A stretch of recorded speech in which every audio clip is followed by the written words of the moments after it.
లూకా సువార్త 10వ అధ్యాయం 30వ వచనం, 31, 32, 33. అందుకు యేసు ఇట్లనెను, ఒక మనుష్యుడు యెరూషలేము నుండి యెరికో పట్టణమునకు దిగి వెళ్ళుచు దొంగల చేతిలో చిక్కెను. వారు అతని బట్టలను దోచుకొని అతనిని కొట్టి కొర ప్రాణముతో విడిచిపోయేది. అప్పుడు ఒక యాజకుడు ఆ త్రోవన వెళ్ళుట తటస్థించెను. అతడు అతనిని చూచి పక్కగా పోయెను. అలాగుననే లేవీయుడు ఒకడు ఆ చోటుకు వచ్చి చూచి పక్కగా పోయెను. అయితే ఒక సమరయుడు ప్రయాణమైపోవచ్చు అతడు పడి ఉన్న చోటుకి వచ్చి అతనిని చూచి అతని మీద జాలిపడి దగ్గరకు పోయి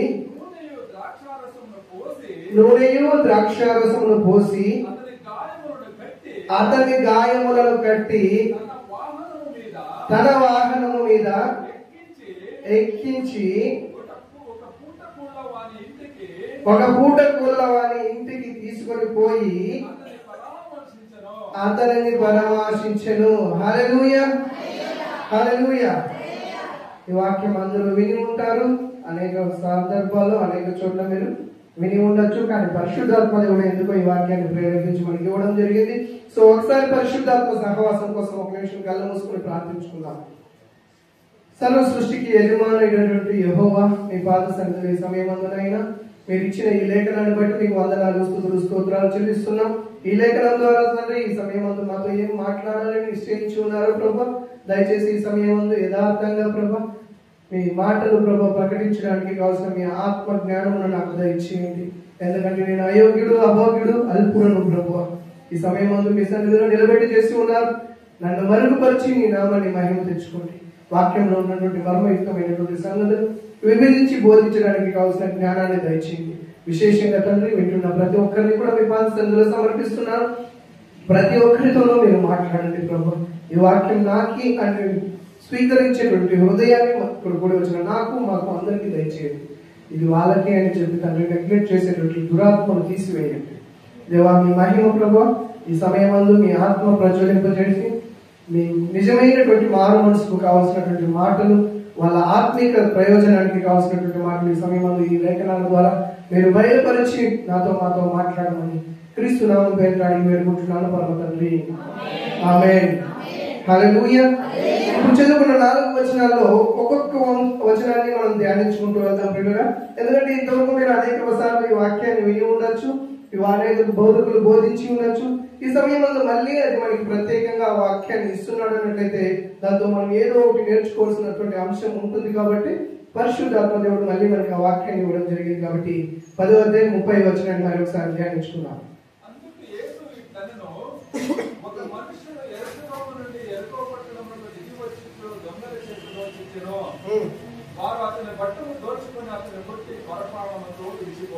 ఆమేన్, హల్లెలూయా.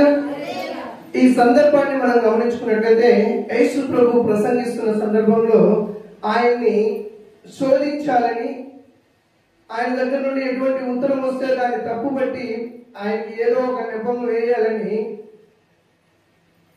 ఆయన ధర్మశాస్త్రం తెలుసుకున్నటువంటి ఒక వ్యక్తి ఆయన యేసు ప్రభువుని అడుగుతాడు. యేసు ప్రభు నిన్ను వలె నీ పొరుగు వారిని ప్రేమించు అనేటువంటి ఒక మాటని చెప్పినప్పుడు ఆ మాట నా పొరుగు వాడు ఎవరు అని ఆయన అడిగినాడు. యేసుక్రీస్తుని ఆ ధర్మ శాస్త్రం తెలుసుకున్నటువంటి ఒక వ్యక్తి ఆయన అడిగినప్పుడు ఆయన నిన్ను వలె నీ పొరుగు వారిని ప్రేమించు, అప్పుడు నువ్వు పరలోక రాజ్యానికి వారసత్వం పొందుతావు అని చెప్పినప్పుడు నా పొరుగు వారు ఎవరో నేను ఎలా తెలుసుకోవాలి అని మళ్ళీ యేసు ప్రభుని ప్రశ్నించినప్పుడు యేసు ప్రభు అతనితో చెప్తున్నటువంటి మాట ఇది. హల్లెలూయా. ఏం చెప్తున్నాడంటే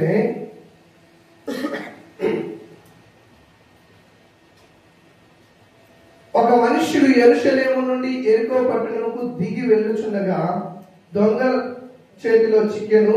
వారు అతని బట్టలు దోచుకొని అతనిని కొట్టి కొర ప్రాణముతో విడిచిపెట్టిరి. హల్లెలూయా, హల్లెలూయా. చాలా మర్మయుక్తమైనటువంటి వాక్యాలు ఇవి. దయచేసి జాగ్రత్తగా గమనిస్తూ ఉండండి. మనం ఒక్కొక్క వచనాన్ని, ఒక్కొక్క పదాన్ని, ఒక్కొక్క మాటని శ్రద్ధగా ధ్యానించుకుంటూ వెళ్తున్నాం ఇప్పుడు. హల్లెలూయా. ఆయన ఒక మనుషుడు ఉన్నాడు. ఆ మనుషుడు యెరూషలేము నుండి యెరికో పట్టణానికి దిగి వెళుతున్నాడు. హల్లెలూయా. అంటే దిగి వెళుతున్నాడంటే యెరూషలేము ఎక్కడుంది? హైట్ లో ఉంది. యెరికో అనేది కింద ఉంది. అక్కడికి ఆయన దిగి వెళుతున్నాడు. మళ్ళీ ఇంకా చదవండి, కంటిన్యూ చేయండి.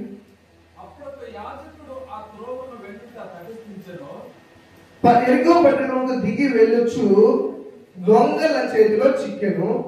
వారు అతని బట్టలు దోచుకొని అతనిని కొట్టి కొర ప్రాణముతో విడిచిపోయి. హల్లెలూయా. ఇక్కడ మనం గమనించుకున్నట్లయితే 5 ముఖ్యమైనటువంటి విషయాలు ఉన్నాయి. 1 యెరూషలేము, 2 యెరికో, మరి దొంగల చేతిలో చిక్కడం, మరి వారి బట్టలు దోచుకోవడం, కొర ప్రాణంతో విడిచిపెట్టడం. హల్లెలూయా.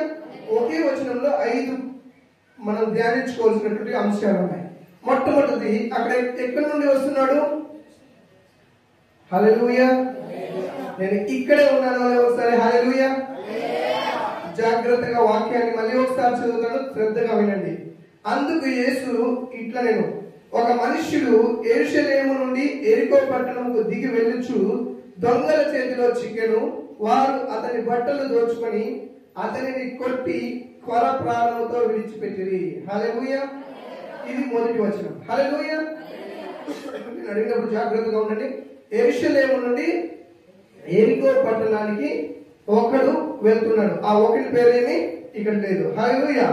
అంటే ఫస్ట్ మనం ధ్యానించుకోవాల్సింది యెరూషలేం. యెరూషలేం అంటే అర్థం శాంతి నివసించేటువంటి స్థలం, city of the peace. Peace, సమాధానం ఉండేటువంటి పట్టణం అని అర్థం. హల్లెలూయా. అది దేవుని రాజ్యం, పవిత్రమైనటువంటి స్థలం. అది ఇజ్రాయెల్ రాజ్యంలో ఉంటుంది. ప్రపంచ దేశాలకి మధ్యలో ఉంటుంది. ప్రపంచ పటంలో ఇటువైపు వెళ్ళినా పైకి వెళ్ళినా కిందికి వెళ్ళినా ఎక్కడ చూసుకున్నా middle of the world map, ప్రపంచంలో ఉన్నటువంటి అన్ని దేశాలకి మధ్యలో ఉన్నటువంటిది. అది పవిత్రమైనటువంటి స్థలము. దేవుడు నివసించేటువంటి రాజధానిగా ఏర్పాటు చేసుకున్నటువంటి స్థలము అని కీర్తనకారుడు 76వ కీర్తన 1-2 వచనాల్లో చెప్తారు. కీర్తన గ్రంథం 76వ అధ్యాయం 1-2 వచనాలు. కీర్తనల గ్రంథం 76వ అధ్యాయం 1-2 వచనాలు.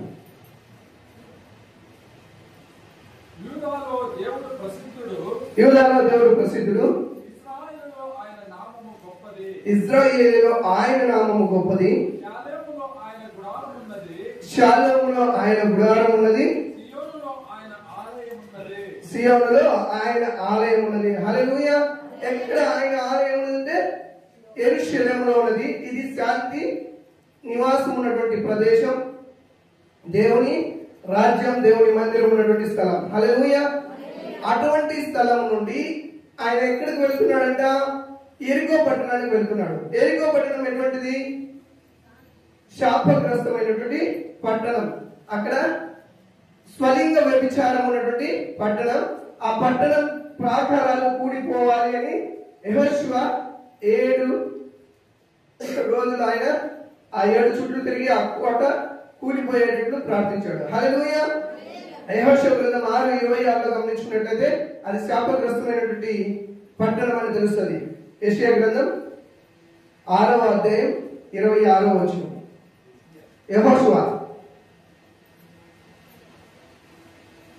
యెహోషువ గ్రంథం 6వ అధ్యాయం 26వ వచనం. ఆ కాలంలో యెహోవా జనముల చేత శపథము చేయించి వారికి ఇలాగ ఆజ్ఞాపించును, ఎవడు యెరికో పట్టణమును కట్టించుకొనుకొనెనో వాడు యెహోవా దృష్టికి శాపగ్రస్తుడగును. వాడు దాని పునాది వేయగా వాని జ్యేష్ఠ కుమారుడు చచ్చును, దాని తలుపులను నిలవనెత్తగా వాని కనిష్ట కుమారుడు చచ్చును. హల్లెలూయా. హల్లెలూయా. అంటే శాపగ్రస్తమైనటువంటి యెరికో పట్టణానికి అతను వెళుతున్నాడు. మొదటిదిగా ఆయన పరిశుద్ధ స్థలం నుండి బయలుదేరాడు. బయలుదేరి వెళ్తూ వెళ్తూ శాపగ్రస్తం ఉన్నటువంటి స్థలానికి వెళ్ళాడు. అలా వెళ్ళినప్పుడు ఏం జరిగింది? కొంతమంది దొంగలు దోచుకోబడ్డారు. హల్లెలూయా. ఇంతవరకు మన ఆత్మిక స్థితిని గమనించుకున్నట్లయితే ప్రతి ఒక్కరు దేవుడితో మిళినమైనటువంటి వ్యక్తులు, పరిశుద్ధ ఆత్మతో నడిపించబడుతున్నటువంటి వ్యక్తులు. మన పితరులు చేసినటువంటి హేయమైన కార్యాల వల్ల, ఆదాము హవ్వ చేసినటువంటి పాపము వల్ల దేవునికి మనము దూరం అయిపోయాము. ఎక్కడికి వెళ్తున్నాం? ఎరికో అనేటువంటి పాప నాశనమైనటువంటి శాపంతో కూడినటువంటి ఈ రాజ్యంలో, ఈ దేశంలో, ఈ ప్రపంచంలో మనం జీవిస్తూ ఉన్నాం. అటువంటి సందర్భంలో ఆయనకి ఏం ఎదురైందంటే దొంగలు వచ్చి ఆయన్ని పట్టుకున్నారంట. హల్లెలూయా. దొంగలు వచ్చి ఆయన్ని పట్టుకున్నారు. ఈ లోకంలో కూడా మనల్ని దొంగలు పట్టుకున్నారు. ఆ దొంగలు ఎవరైనట్లయితే ఈ లోక యుగ సంబంధ దేవతలు. హల్లెలూయా. శత్రువు, అపవాది, సైతాను. హల్లెలూయా. ఇన్ని పేర్లున్నటువంటి వారు ఆయన్ని పట్టుకున్నారు. హల్లెలూయా. అలా పట్టుకున్నటువంటి సాతాను ఏమి దోచుకెళ్తున్నాడు? ఆయన దగ్గర నగలు, బంగారు, ధనము, ధాన్యాలు దోచుకెళ్తున్నాడా? 30వ వచనంలో చూద్దాం. లూకాసు వార్త 10వ వచనంలో ఆయన ఏం దోచుకెళ్తున్నాడు? అతన్ని పట్టుకుని దొంగల చేతిలో పడి ఆయన దగ్గర ఉన్నటువంటి బట్టలను దోచుకున్నారు. హల్లెలూయా. ఏం దోచుకున్నారు పిల్లలా? బట్టలు అంత ప్రాముఖ్యమైనవా?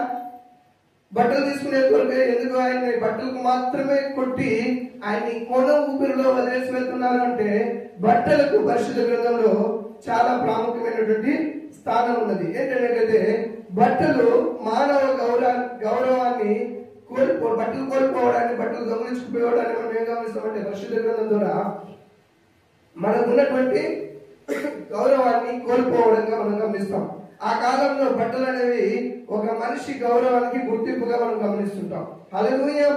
బట్టలు దోచుకోవడం అంటే అవమానపరచడమే కాదు, ఆయన అతిక్రమణను అధికంగా ఉండడం వల్ల ఆయన నాశనకరమైన వైపు తీసుకువెళ్ళడం అని, అతని ప్రతిష్టను కూడా భంగిపరచడం అని, రక్షణ లేకుండా రక్షణ స్థితిలో నుండి ఆయన్ని వెళ్ళగొట్టడం అని మనం గమనించుకోవచ్చు. హల్లెలూయా. బట్టలు లేకపోతే ఏంటంటే ఒకటి ఆయనకు ఉన్నటువంటి గుర్తింపును, గౌరవాన్ని నాశనం చేయడం, అంతేకాకుండా అవమానపరచడం, ఆయనకున్నటువంటి అపవిత్రతను, ఆయనకున్నటువంటి పవిత్రతను అప్రతిష్ట చేయడం, మరొకటి రక్షణ స్థితిలో నుండి రక్షణ లేని స్థితిలోకి నెట్టివేయడం. పాపం కూడా మన గౌరవానికి, పవిత్రతకు, పరిశుద్ధతకు సాదృశ్యంగా మనల్ని పాపంలోనికి నెట్టేయడమే మన బట్టలు లేనటువంటి స్థితిని గమనిస్తుంది. హల్లెలూయా. ఎందుకన్నట్లయితే ఆదాము హవ్వని మనం గమనించుకున్నట్లయితే ఆదికాండం 3వ వచనంలో వాళ్ళకు ఉన్నటువంటి స్థితిని గమనించినటువంటి దేవుడు ఆదాము హవ్వ ఎక్కడున్నారు అన్నప్పుడు ఏం చెప్తారు? వాళ్ళు మేము దాక్కున్నాం. ఎందుకన్నట్లయితే వాళ్ళకు ఉన్నటువంటి మహిమ వస్త్రములను తీసివేయబడ్డది. అప్పుడు ఆ మహిమ కలిగినటువంటి వస్త్రాలు తీసివేయడం వల్ల వాళ్ళకి ఏం తెలుస్తుంది? మేము దిగంబరులమై ఉన్నామని సిగ్గుపడే స్థితిలో వాళ్ళు చేసినటువంటి తప్పును వీళ్ళకి సిగ్గుపడే రీతిగా చేసి వారు నాశనకరమైన పాపం చేశారనేటువంటి స్థితిలో ఉన్నట్లు వాళ్ళకి తెలియజెప్పడం జరుగుతుంది. హల్లెలూయా. అంటే ఇప్పుడు వాళ్ళకి ఎందుకోసం బట్టలను దోచుకెళ్ళాడన్నట్లయితే ఆ బట్టలు ఆయనకు ఉన్నటువంటి స్థితిని నిర్జీవం చేస్తుంది, నిర్వీర్యం చేస్తుంది. ఆయనకి ఆ స్థితిని కోల్పోయేటట్టు చేయడం కోసం మాత్రమే వచ్చినటువంటి ఆ దొంగ దేవుడితో ఉన్నటువంటి ఆ శక్తిని, దేవుడితో ఉన్నటువంటి ఆ బంధాన్ని తీసివేయడానికి, తొలగించడానికి మాత్రమే వాడు వచ్చాడు. వచ్చి ఏం చేశాడు? ఆయన దగ్గర ఉన్నటువంటి బట్టల్ని తీసుకుని వెళ్ళిపోయాడు. తీసుకువెళ్తూ ఏం చేశారు? ఆయన్ని కొట్టి కొన ప్రాణంతో విడిచిపెట్టారు. హల్లెలూయా. కొన ప్రాణంతో విడిచిపెట్టాడు. ఎందుకోసం కొన ప్రాణంతో విడిచిపెట్టాడు అంటే వానికి ప్రాణాన్ని తీసే అధికారం లేదు కాబట్టి. హల్లెలూయా. ఆ అపవాది ప్రాణం తీసి వారి ఆత్మని నరకానికి తీసుకువెళ్ళేటువంటి అధికారం దేవుడు వారికి ఇచ్చి ఉన్నట్లయితే ఖచ్చితంగా వారి ప్రాణాలను తీసేసే ఉండేవాళ్ళు. కానీ ఆ ప్రాణాన్ని తీసే అధికారం వాడికి లేదు కాబట్టి యోగ గ్రంథంలో మనం గమనించుకోవచ్చు. ఆ అధికారం లేదు కాబట్టి వాడిని కొట్టి విడిచిపెట్టాడు. పాపం మనలను కేవలం మనలను దొంగలించడమే కాకుండా గాయపరుస్తుంది, ఆత్మికమైనటువంటి స్థితి నుండి మనల్ని పడదోస్తుంది. యోహాను సువార్త 10:10 ఒకసారి మనం గమనించుకున్నట్లయితే యోహాను సువార్త 10:10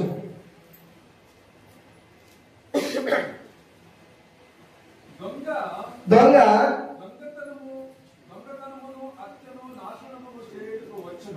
వచ్చును కానీ మరి దేనికి రాడు. హల్లెలూయా. ఎందుకు వస్తాడంట? దొంగతనము హత్యను నాశనము చేయుటకు వచ్చును గాని మరి దేనికి రాడు. హల్లెలూయా. ఎందుకు వస్తున్నాడు? వాడు దొంగ వచ్చింది ఎందుకు? వాడి దగ్గర ఉన్నటువంటి బట్టలని దొంగిలించుకోవడానికి. దేవునికి మనకి సంబంధం లేకుండా ఉండడానికి. మనకి అపోస్తలుడైన పౌలు చెప్తాడు, మనకున్నటువంటి స్థితి ఆత్మికమైనటువంటి కవచములను ధరించుకోవాలని. ఆ కవచములు మనలో ఉన్నట్లయితే శత్రువుడు ఏమాత్రం మన పైన ప్రభావం చూపకుండా దేవుని కాపదల్లో మనం నడవగలుగుతాము. ఆ కవచములు మనలో లేనట్లయితే అపవాది మనల్ని దొంగలించుకోవడానికి, మనల్ని ఆయన వైపు మళ్లించుకోవడానికి ఈజీగా ఉంటుందని. కాబట్టి వాడు వచ్చేది ఎందుకోసం వస్తాడు? మనం దోచుకోవడానికే వస్తాడు అని మనం గమనించుకున్నాం. హల్లెలూయా. ఇక్కడ 30వ వచనంలో మనం ఏం చూసినాం? యెరూషలేం అంటే ఏంటి? యెరికో పట్టణం అంటే ఏంటి? దొంగలు ఎందుకోసం వస్తారు? ఏమి దోచుకొని పోతారు? దోచుకొని పోయి వాడు ఏ కార్యాలు చేస్తాడు అనేటువంటి అంశాన్ని మనం గమనించుకున్నాం. 31వ వచనం చూద్దాం.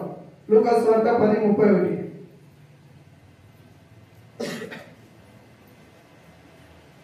10వ అధ్యాయం 31వ వచనం. అప్పుడు ఒక యాజకుడు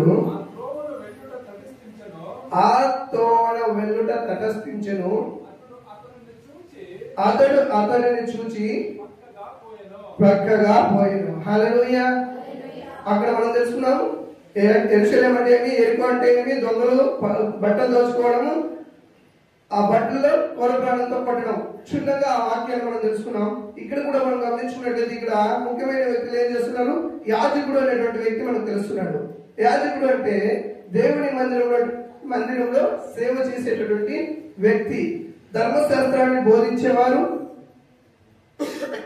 పరిశుద్ధ గ్రంథం ప్రకారం, పాత నిబంధన ప్రకారం వాళ్ళు సకల పరిశుద్ధులు.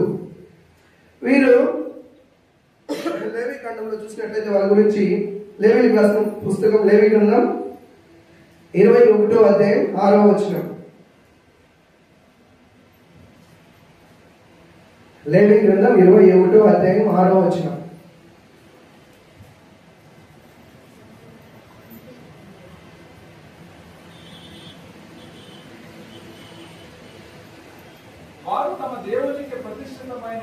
ఆమేన్. ఒక్కొక్కటిగా వారు వాళ్ళ దేవునికి ప్రతిష్ఠితమైన వారు అంటే దేవుని కోసమే వాళ్ళని ప్రతిష్ఠించబడ్డాడు. 12 గోత్రాల్లో లేవి గోత్రాన్ని దేవుని ఆరాధించేటువంటి వ్యక్తులుగాను, దేవునికి మందిరంలో సేవ చేసేయడానికి ఏర్పాటు చేసుకున్న వ్యక్తులుగా దేవుడు నిర్మాణించాడు, ఏర్పాటు చేశాడు. మరి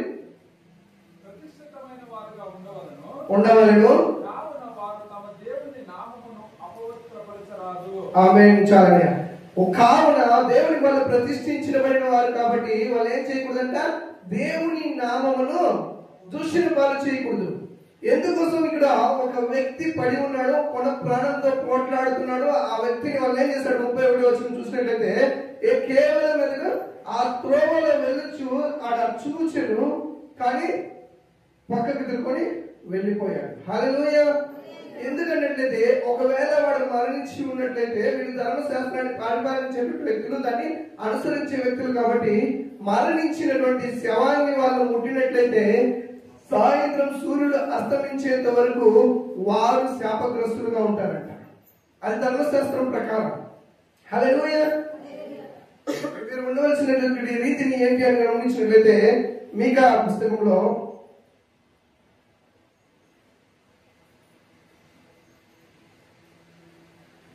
మీకా 6:8 చూసినట్లయితే ఈ రీతిగా సెలవిస్తుంది. మనుషుడా ఏది ఉత్తమమో అది నీకు తెలియజేయబడి ఉన్నది. న్యాయముగా నడుచుకొనుటయు, కనికరమును ప్రేమించుటయు, దీన మనసు కలిగి నీ దేవుని ఎదుట ప్రవర్తించుటయు, ఇదే కదా నిన్ను యెహోవా అడుగుచున్నాడు. ఇది యాజకులకి ఉన్నటువంటి నియమమైనప్పుడు ఆ మనుషులకు ఏం చేయాలంట? ఆయన ఏం చేస్తుండాలి? ప్రతి ఒక్కరి దగ్గర కనికరం ఉండాలి, ప్రేమించేటువంటి దీన మనసు కలిగి ఉండాలి. అలా ఉన్నప్పుడే దేవుని ఎదుట యథార్థంగా ప్రవర్తించే వ్యక్తులుగా ఉండాలి అని వాళ్ళ నియమం ఉంటుంది. కానీ ఆ నియమాన్ని కనికరం లేకుండా, ప్రేమ లేకుండా ఏం చేస్తున్నారు వీళ్ళు? ఆ పడి ఉన్నటువంటి వ్యక్తిని చూసి సైడ్ కి వెళ్ళిపోతున్నాడు. అందుకే ప్రభు చెప్తున్నాడు యాకోబు పుస్తకం 2వ అధ్యాయం 16-17 వచనాలు, 15-16 వచనాలు. యాకోబు పుస్తకం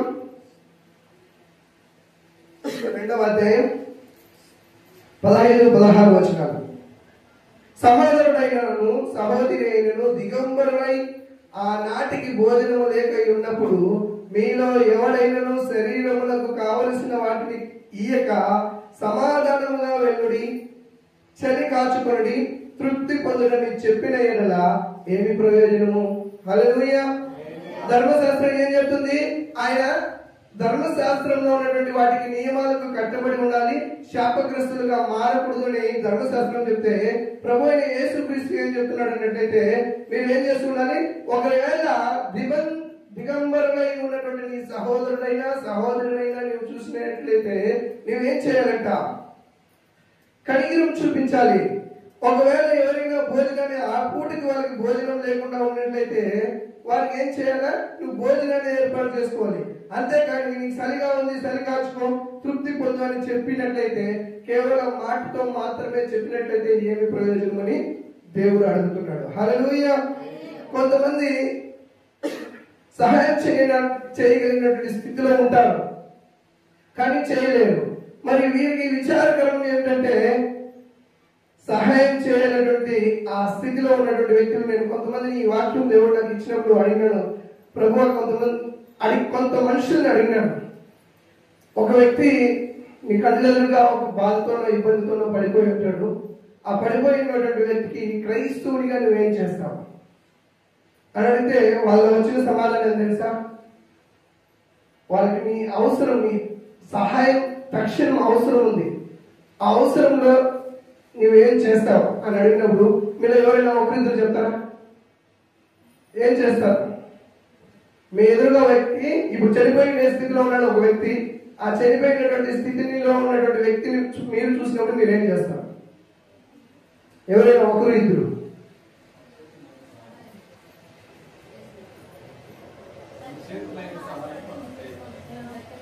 మన చేతులైన సహాయం మనం చేస్తాం. ఇది చేస్తామని వాళ్ళు చేయలేదు కదండి. ఇంకొకరు నాకు వచ్చిన సమాధానాల్లో అప్పటికప్పుడే మోకాలు వేసి ప్రార్థన చేస్తాం. ఎందుకోసం అన్నట్లయితే దేవుడు ఏం చెప్తే అది చేస్తానండి. హల్లెలూయా. వాళ్ళ కోసం ఫస్ట్ ప్రార్థన చేస్తాడంట. హల్లెలూయా. ఇంకోటి కూడా చూసేద్దాం. 32వ వచనం, లూకాసు వార్త 10వ అధ్యాయం 32వ వచనం.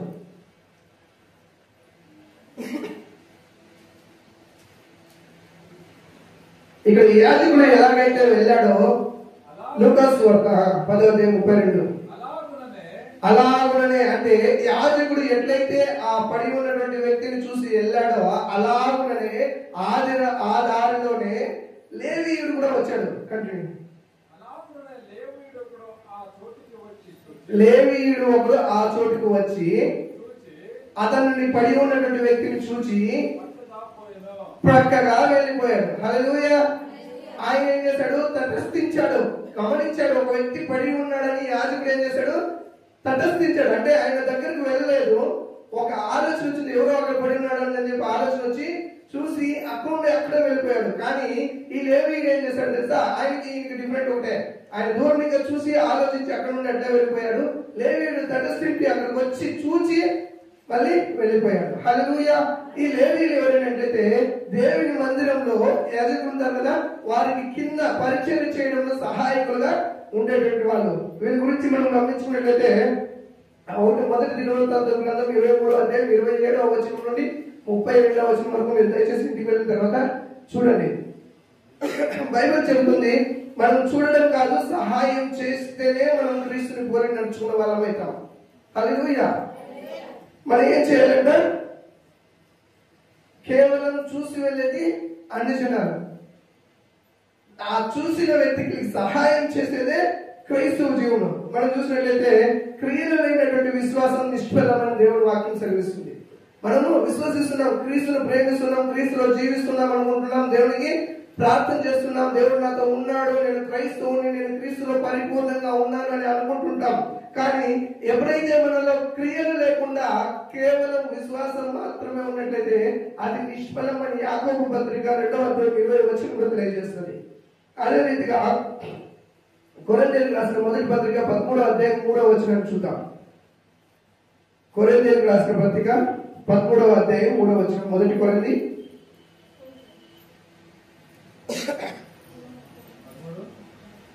13:3 బీదల పోషణ కొరకు నా ఆస్తి అంతయు ఇచ్చినను కాల్చబడుటకు నా శరీరమును అప్పగించినను ప్రేమ లేనివాడనైతే నాకు ప్రయోజనమేమీ లేదు. అపోస్తలుడైన పౌలు చెప్తున్నాడు, బీదల్లో బాధలో ఉన్నటువంటి వారందరికీ ఆస్తి అంతా అమ్మి ఇచ్చేసి వాళ్ళని బీదత్వంలో నుండి విడిపించేసినా ప్రయోజనం లేదు. ఒకవేళ నా శరీరాన్ని నేను కాల్చుకోవడానికి అప్పగించుకున్నా గానీ అది ఏమీ ప్రయోజనం లేదు. ఎందుకంటే నిన్ను వలె నీ పొరుగు వారిని ప్రేమించు అనేటువంటి ఆ ప్రేమ నాలో లేనట్లయితే నేను ఏమి ప్రయోజనమైనని అపోస్తలుడైన పౌలు కొరింథీయులకు రాస్తూ ఆయన మాట్లాడుతున్నాడు. హల్లెలూయా. లూకాసు వార్త 10:33 చూసినట్లయితే దానికి దీనికి కొంచెం ఉంది. హల్లెలూయా. ఇక్కడ యాజకుడు లేవీయుడు రెండు మనం గమనించుకున్నాం. మనము ఏమంటే యాజకుడు ఏం చేస్తాడు, అక్కడ చూచి వెళ్ళిపోయాడు, లేవీయుడు చూచి దగ్గరకు వచ్చి వెళ్ళిపోయాడు. కానీ పరిశుద్ధ గ్రంథాన్ని పరిపూర్ణంగా పరిపాలిస్తున్నాడు. నేను దేవునికి విధేయుడై ఉన్నాను, దేవునికి దగ్గర సంబంధంలో కలిగి ఉన్నాను, దేవుడు నాతో మాట్లాడుతున్నాడు, దేవునికి నేను మాత్రమే ప్రత్యేకమైనటువంటి వ్యక్తిని అని ఆశీర్వాదం నా వైపే ఉంటుంది, నేను దేవునికి ఎక్కువగా ఉన్నాను, దేవుడిలో లోబడి ఉన్నాను అని అనుకుంటూ గర్వంగా ఫీల్ అవుతున్నటువంటి వీళ్ళను దేవుని ఆత్మ నిజంగా కార్యం చేస్తుందా అని మనం గమనించుకున్నట్లయితే ఇక్కడ మనం చెప్తాము, దేవుని ఆత్మ వల్ల కార్యం జరిగించడం లేదు. హల్లెలూయా. ఎందుకంటే దేవుడు మనకిచ్చినటువంటి స్థితి, నేను క్రైస్తవుని, నేను ఈ రీతిగా జీవించాలి, నేను ఇలా ఉండాలి అని క్రమబద్ధమైనటువంటి జీవితం జీవించడానికి అనేక మంది ఇష్టపడుతుంటారు. అన్ని జనాల్లో ఏం చేస్తుంటాం, శనివారం వచ్చిందంటే చికెన్ మటన్ ముట్టుకోమంటాం. నేను ఈ రీతిగానే ఉండాలని ఒక నిర్దిష్టమైనటువంటి ప్రణాళికను వేసుకుని ఉంటారు. ఆ స్థితిలో నుండి యేసుక్రీస్తుని అంగీకరించి ఆయన శరీరంలోనూ రక్తంలోనూ కడపడినటువంటి క్రైస్తవులు కూడా నిర్దిష్టమైనటువంటి స్థితిలో ఉండాలని నిర్ణయించుకుంటారు. ఏంటంటే క్రైస్తవుడు అంటే ఇలానే ఉండాలి అని పాత తాతల ముత్తాతల నుండి వచ్చినటువంటి ఆ సాంప్రదాయాల్ని క్రైస్తవ్యంలో కూడా రుద్దుకుంటూ అలాగే జీవించాలి. లేదంటే ఎవరినో ఒక పాస్టర్లో ఎవరినో ఒకరిని చూస్తారు, అది వీళ్ళు ఇన్ఫ్లుయెన్స్ అయిపోయి దాని ప్రకారమే మేము ఉండాలి అని ఆలోచిస్తారు. దయచేసి క్రైస్తవులమైనటువంటి మనము దేవుని వాక్యాన్ని మాత్రమే మనం ప్రాధాన్యత ఇస్తూ దాన్ని మాత్రమే మార్గదర్శకంగా పాటిస్తూ వెళ్ళినప్పుడు మాత్రమే నిజమైన క్రైస్తవులం అవుతాం. నిజంగా దేవుడు వారితో మాట్లాడుతూ ఉంటాడు. ఇక్కడ యాజకుడు లేవీయుడు ఇద్దరు ఉన్నారు. వాళ్ళని ఎందుకు ఈ కార్యం చేయలేదు, దానికి 33 చూసినప్పుడు మనకి దానికి అర్థమవుతుంది ఏమైందని. 33 చూసినట్లయితే సమరయుడు అనే వ్యక్తి వస్తాడు. హల్లెలూయా. ఆ సమరయుడు అనే వ్యక్తికి మనం ఆ వాక్యాన్ని ముందుకు వెళ్దాం. కాకపోతే ఈ యాజకులు లేవీయులకు ముందే మనం కొన్ని జ్ఞానమైనటువంటి మర్మయుతమైనటువంటి సంగతులు మనం తెలుసుకోవాలి. ఎందుకంటే మనం కూడా అదే రీతిగా క్రీస్తుని పోలి నడుచుకుంటున్నాం. క్రీస్తు నాతో కూడా ఉన్నాడు, నన్ను మాట్లాడుతున్నాడు, నేను అన్ని ఆయనతో సంబంధం కలిగి ఉన్నానని మనల్ని మనం మోసం చేసుకుంటూ ఉంటాం. దీంతో మనం జాగ్రత్త పడినట్లయితే మిగిలినటువంటి వాక్యాలు మనం ముందుకు వెళ్ళడానికి చాలా సహాయంగా ఉంటుంది. ఎందుకంటే అనేక మంది క్రైస్తవుల్లో ఉన్నటువంటి లక్షణం ఏమన్నట్లయితే నేను అడిగిన వాళ్ళ ఎక్కువ మంది నాకు సమాధానం చెప్పింది, నేను ఫస్ట్ ఆపదలో ఉన్న వాళ్ళ కోసం ప్రార్థన చేస్తాను అని. దేవుడు ఏం చెప్తున్నాడు, నీ సహాయం చేయమని చెప్తుంటే నువ్వు ప్రార్థన చేస్తావు. దేవుని ప్రార్థన చేయడం తప్ప నేను చెప్పడం లేదు, ప్రార్థన చేయాలి. ప్రార్థన చేసే మనము రోగి దగ్గరికి పోయినప్పుడు యాకోబు పత్రికలో మనం గమనించుకున్నాం. 3 వారాలు దానికోసమే ప్రసంగం చేసుకున్నాం. రోగి కోసం ఏం చేయాలంట, నూనె రాసి ప్రార్థన చేయండి అని చెప్తాడు. ప్రార్థన చేసి నూనె రాయమన్నారా? హల్లెలూయా. ఎంతమంది జ్ఞాపకం ఉంది? నూనె రాసి ప్రార్థన చేయండి. ఫస్ట్ నీవేం సహాయం చేయాలా సహాయం చేసేయి, తర్వాత నువ్వు దేవుని కోసం ప్రార్థన చేయాలి. రక్షించు ప్రభా, నా ప్రయత్నం నేను చేశాను, దైవత్వం నువ్వు చేయి స్వామి. హల్లెలూయా. ఇంకొంతమంది చెప్తుంటారు, మేము ప్రార్థన చేస్తున్నాము, ఆ ప్రార్థనకు ఒక సదుత్తరం దయచేసింది, ఇది దేవుడే నాతో మాట్లాడాడు అంటారు.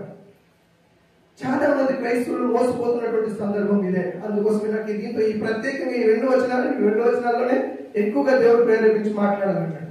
హల్లెలూయా. ఎందుకంటే మన క్రైస్తవులు మనల్ని మనం మోసం చేసుకున్నట్లయితే మన మన స్థితి ఏమై ఉంటుంది? నిత్య నరకమై ఉంటుంది. భ్రమలో బతికేస్తాం, ఆ భ్రమ మనల్ని నరకం వైపు నడిపించుకుంటూ వెళ్ళిపోతుంది. దేవుడు మాట్లాడతాడు అనేటువంటి ప్రతి ఒక్కరు కూడా ఖచ్చితంగా మీరు చెప్పేది నిజం, నేను నమ్ముతాను, దేవుడు మాట్లాడతాడు. ఎందుకంటే మన దేవుడు రాయి రప్ప పుట్ట చెట్టు కాదు. ఈయన మాట్లాడే దేవుడు. ఆయన మాట్లాడే ప్రతి మాట దేవుని వాక్యానుసారంగా ఉండి తీరుతుంది. హల్లెలూయా. వాక్యంలో లేని రీతిగా మాట్లాడినట్లయితే అది దేవుని మాట కాదు.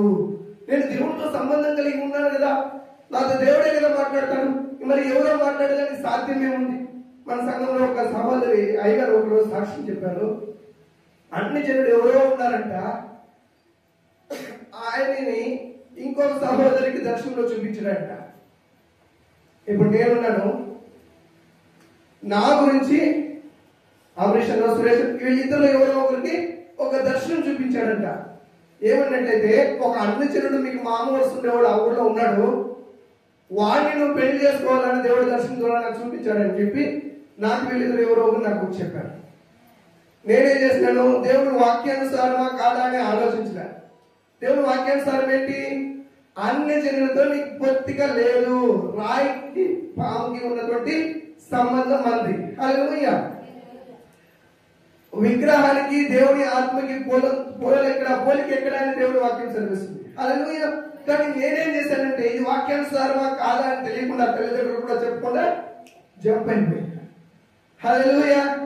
ఆ సహోదరి ఇప్పుడు కూడా అన్నయ్య అంటే చెల్లి ఉంటుంది. వాళ్ళు మొత్తం కుటుంబంగానే దేవుడికి దూరం అయిపోయారు మన సంఘస్థులే. హల్లెలూయా. ఒకరిని అపవాది వాడుకుని ఆ కుటుంబంలో ఒక కార్యం జరిగించిందంటే ఆటోమేటిక్ గా ఇంకోటి కుటుంబాల్లో జరిగి వెళ్ళిపోతూ ఉంటుంది. హల్లెలూయా.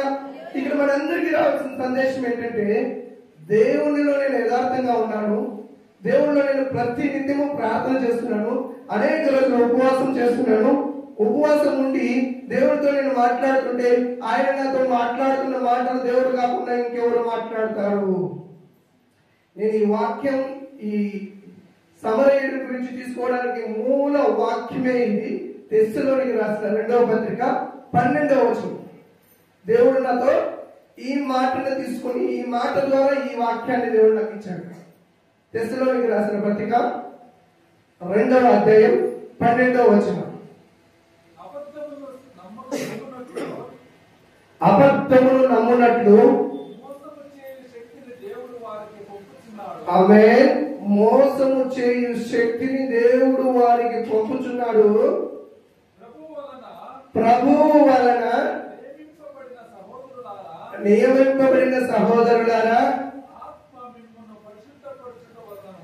ఆత్మ మిమ్మల్ని పరిశుద్ధపరచుట వలన, మీరు సత్యమును నమ్ముట వలన దేవుడు ఆది నుండి మిమ్మల్ని ఏర్పరచుకొనెను గనుక మేము మిమ్మల్ని గురించి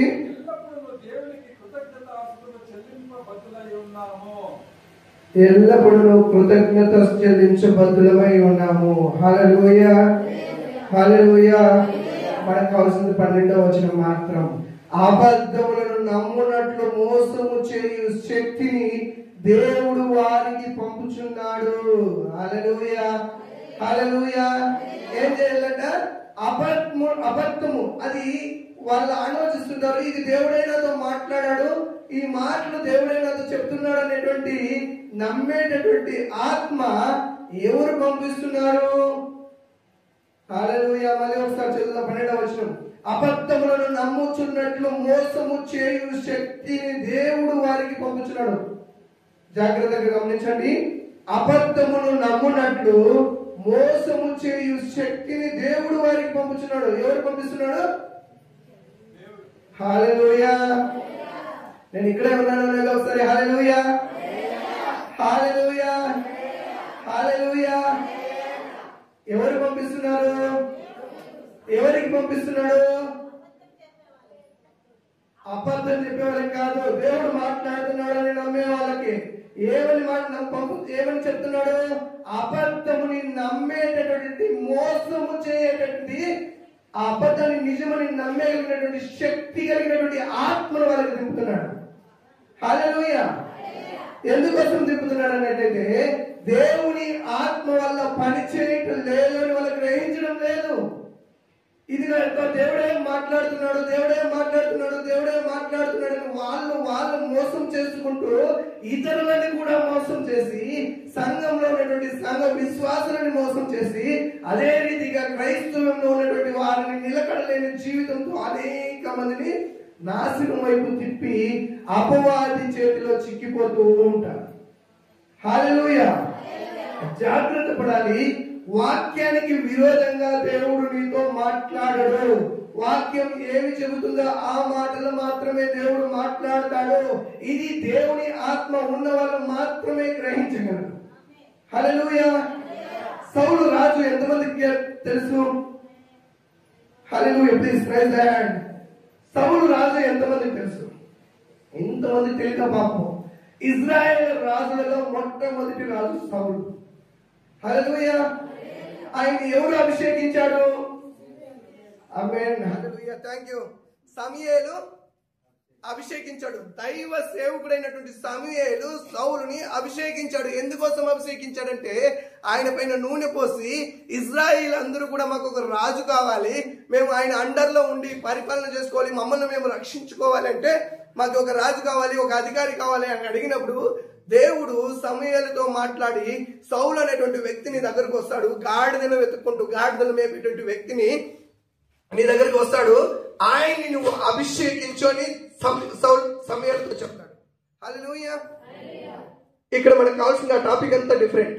మనం అది చదువుకునేసినాం ఆల్రెడీ. హల్లెలూయా. అభిషేకం సౌలుని దైవ సేవకుడైనటువంటి సమూయేలు అభిషేకించి, అప్పుడు ఏమి ఆత్మ ఉంటుంది ఆయనలో? సౌలులో ఏ ఆత్మ ఉంటుంది? హల్లెలూయా, హల్లెలూయా. మైక్ లో మాత్రమే వేలం తగ్గింది, నాలో తగ్గలేదు. మీరు అట్లే ఉండాలి. హల్లెలూయా. ఏం జరిగిందంటే దేవుని సేవకుడు అభిషేకిస్తున్నాడు. ఏమి అభిషేకం అంటే దేవుని ఆత్మతో అభిషేకించాడు. అదే సౌలు ఏదో చెవుల్లో గుర్రని విడిపోతుంది అని చెప్పి, దురాత్మ నన్ను పీడిస్తుంది అని చెప్పి దావీదును వీణ వాయించడం కోసం పిలుచుకుంటాడు. హల్లెలూయా. జ్ఞాపకం ఉందా? ఇది ఆల్రెడీ అయ్యగారు చెప్పారు. ఎందుకోసం అన్నట్లయితే సౌలు పరిశుద్ధాత్మతో అభిషేకించబడి రాజ్యపాలన చేస్తూ, సౌలుకు దేవుడు ఏదైతే చెప్పాడో ఆ చెప్పిన పనిని చేయకుండా దేవుడు చేయవద్దన్న పనిని చేయడం వల్ల దేవుని యొద్ద నుండి దురాత్మ దిగి వచ్చిన దేవుని వాక్యం సెలవిస్తుంది. హల్లెలూయా. దేవుడు కేవలం పరిశుద్ధాత్మని మాత్రమే ఇస్తాడు అనేది వాక్య జ్ఞానం లేనటువంటి మూర్ఖులు మాట్లాడేటువంటి మాటలు.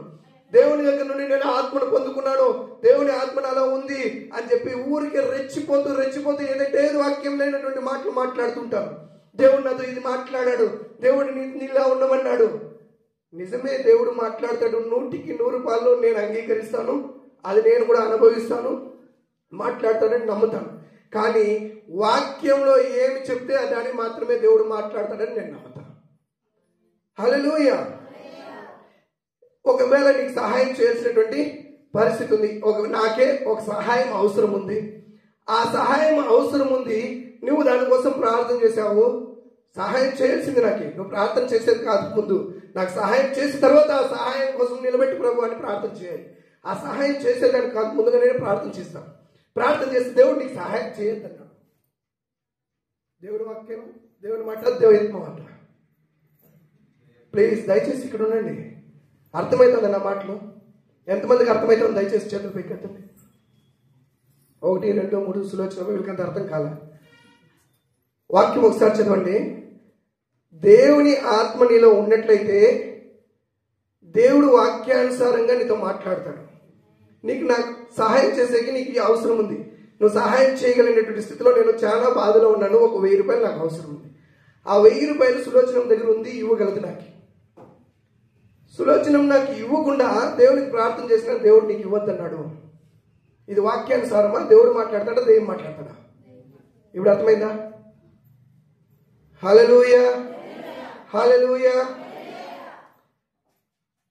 సహాయం ఇక్కడ పడి ఉన్నటువంటి ఈ స్థితిలో ఉన్నటువంటి వ్యక్తితో ఏం చేసి ఉండాలి? ఈ యాజకులు లేవీలు సహాయం చేయాలి. నిస్సహాయ స్థితిలో ఉన్నటువంటి సహాయం చేసి ఆయన్ని రక్షించాలి. రక్షించకుండా ఏం చేశాడు? దేవుని పరిశుద్ధమైనటువంటి స్థలంలో నిలబడేటువంటి నేను ఈ వ్యక్తిని నేను ముట్టకూడదు, ఈ వ్యక్తిని నేను ముట్టినట్లయితే సూర్య అస్తమయ్యేంత వరకు నేను శాపగ్రస్తునిగా ఉంటాను అని అక్కడ చూసి అక్కడ నుండి పారిపోయారు. హల్లెలూయా, హల్లెలూయా. అక్కడ వాళ్ళకి ఒక స్థితిని దేవుడు అనుగ్రహించాడు, ఒక అవకాశాన్ని వాళ్ళకి ఇచ్చాడు. ఆ అవకాశాన్ని ఒకడు యాజకుడు ఉపయోగించుకోలేదు, రెండోవాడు లేవీయుడు ఉపయోగించుకోలేదు, ఇంకొకడు సమరేయుడు వచ్చాడు. సమరేయుడు అంటే అన్య జనులతో సమానమైనటువంటి వ్యక్తి. వీరికి సమరయులకి యూదులకి ఎప్పుడు గొడవలు జరుగుతూ ఉంటుంది. అసలు వీళ్ళిద్దరికి సంబంధం అనేది ఉండదు. వీళ్ళు హెచ్చు తగ్గులు కలిగినటువంటి వ్యక్తులుగా పరిశుద్ధ గ్రంథంలో అక్కడ జీవిస్తున్న మనుషుల్లోనూ ఆ తారతమ్యం అనేది ఉంటుంది. దాన్ని మనం గమనించినట్లయితే వాక్యాలు చదవడం కొంచెం స్టాప్, చదవడం టైం అయిపోయింది. యేసు ప్రభు నీళ్ళ బావి దగ్గరికి వెళ్ళినప్పుడు ఒక సమరయ స్త్రీ, వ్యభిచారం చేసినటువంటి స్త్రీ నీళ్ళ దగ్గరకు వచ్చినప్పుడు యేసు ప్రభు ఆమె నీళ్ళు అడిగినప్పుడు ఏం చెప్తుంది? సమరయులతో యూదులైనటువంటి మీరు నీళ్లు తాగడం సబబు కాదు అంటుంది. అంటే వీరిద్దరి మధ్యలో తారతమ్యం అనేది ఉంది. ఎందుకంటే వీళ్ళు మర్యాద లేనటువంటి వ్యక్తులు, వీళ్ళకి సమాజంలో తక్కువ స్థానం ఉన్నటువంటి వ్యక్తులు. కాబట్టి వీళ్ళు యూదులకి సంబంధం ఉండేది కాదు. హల్లెలూయా. ఆయన ఏం చేశాడంటే 33వ వచనంలో చూస్తున్నట్లయితే 10వ అధ్యాయం 33వ వచనం, లూకా సువార్త 10వ అధ్యాయం 33వ వచనం.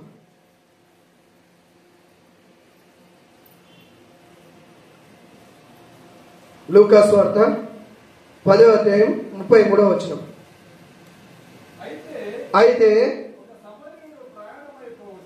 ఒక సమరయుడు ప్రయాణమైపోవచ్చు, ఆమె అతడు పడి ఉన్న చోటుకు వచ్చి అతనిని చూచి అతని మీద జాలిపడి దగ్గరకు పోయి నూనెయు ద్రాక్షారసమును పోసి అతని గాయములను కట్టి తన వాహనం మీద ఎక్కించి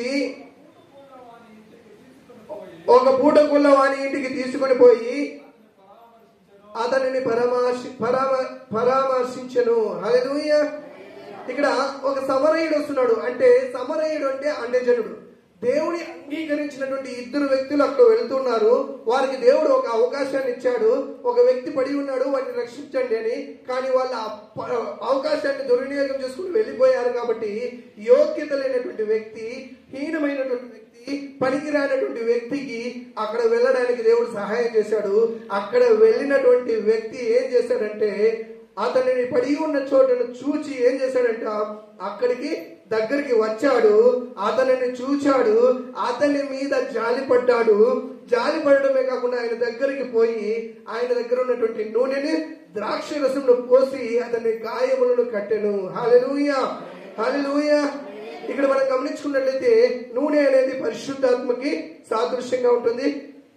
అది మనం ఇందాక గమనించినట్లయితే సౌలు మీద సమయలు నూనె పోసి ఆశీర్వదించి అభిషేకించాడు. అంటే నూనె అభిషేకానికి సాదృశ్యంగా ఉంది. ఇక్కడ సమరయుడి దగ్గర నూనె ఉంది, ఆ నూనెను పోసి ఆయన్ని అభిషేకంతో నింపాడు. రెండోది ద్రాక్ష రసము దేవుని పరిశుద్ధమైన రక్తానికి సాదృశ్యంగా మనం ప్రతి నెల ద్రాక్ష రసము తీసుకుంటూ ఉంటాం. హల్లెలూయా.